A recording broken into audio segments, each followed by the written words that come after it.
ওম নমো ভগৱতে বাসুদেৱায়। নমস্কাৰ, মই এষ্ট্ৰলজাৰ বিনয় কাশ্যপ। আজি আপোনালোকৰ লগত আলোচনা কৰিম ভদ্ৰ পঞ্চমহাপুৰুষ যুগৰ বিষয়ে। ভদ্ৰ পঞ্চমহাপুৰুষ যুগ হয় নেকি, আৰু ভদ্ৰ পঞ্চমহাপুৰুষ যুগ ক'ত কেনেকৈ উৎপন্ন হয়?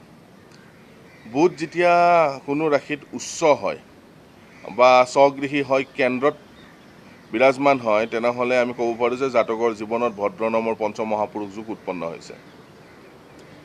এতিয়া বুধ, আমি যদি মিথুন লগ্নৰ কথা কওঁ, বুধ কন্যা ৰাশিত উচ্চ হ'ব।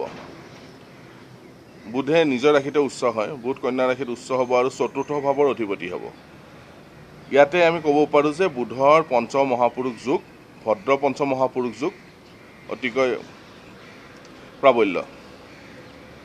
ঠিক তেনেকৈ মিথুন লগ্নত 1 নম্বৰ ঘৰতো ভদ্ৰ পঞ্চমহাপুৰুষ যুগ থাকিব, কিন্তু 4 নম্বৰ ঘৰৰ তুলনাত 1 নম্বৰ ঘৰৰ প্ৰভাৱটো অলপ কম হয়।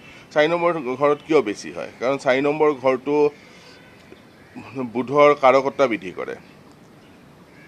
যেনেকৈ চন্দ্ৰৰ 4 নম্বৰ ঘৰত সুখ সুবিধাৰ ঘৰ, তাত চন্দ্ৰৰ কাৰকত্বা বৃদ্ধি কৰে। ঠিক বুধৰো 4 নম্বৰ ঘৰত বুধ বলি হয়। ইয়াতে যদি পঞ্চমহাপুৰুষ যুগ লাগে, তেনেহ'লে বুধৰ প্ৰভাৱ ইয়াতে বেছি ভাল দেখা পোৱা যায়।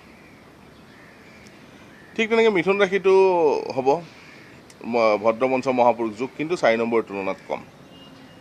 আমি ইয়াতে চাই ল'ব লাগিব যে ভদ্ৰ পঞ্চমহাপুৰুষ যুগ হোৱাৰ আগতে চাব লাগিব যে বুধৰ বল কেনেকুৱা। বুধ সূৰ্যৰ লগত থাকি অস্ত হৈ যোৱা নাইতো, বা বুধ বৃদ্ধ অৱস্থাত, মৃত অৱস্থাত বা বাল্য অৱস্থাত নাইতো। তেনেকুৱা অৱস্থাতো বুধৰ পাৱাৰ অলপ কম হ'ব পাৰে। বুধ যদি ডিগ্ৰী ৱাইজ ভাল অৱস্থাত আছে আৰু বুধ যদি 4 নম্বৰ ঘৰত আছে, নিজৰ বল দিব পাৰিছে, তেনেহ'লে আমি ক'ব পাৰোঁ যে জাতকৰ যেতিয়া বুধৰ দশা অন্তৰ্দশা পৰিব, জাতকে ৰাজতুল্য সন্মান পাব।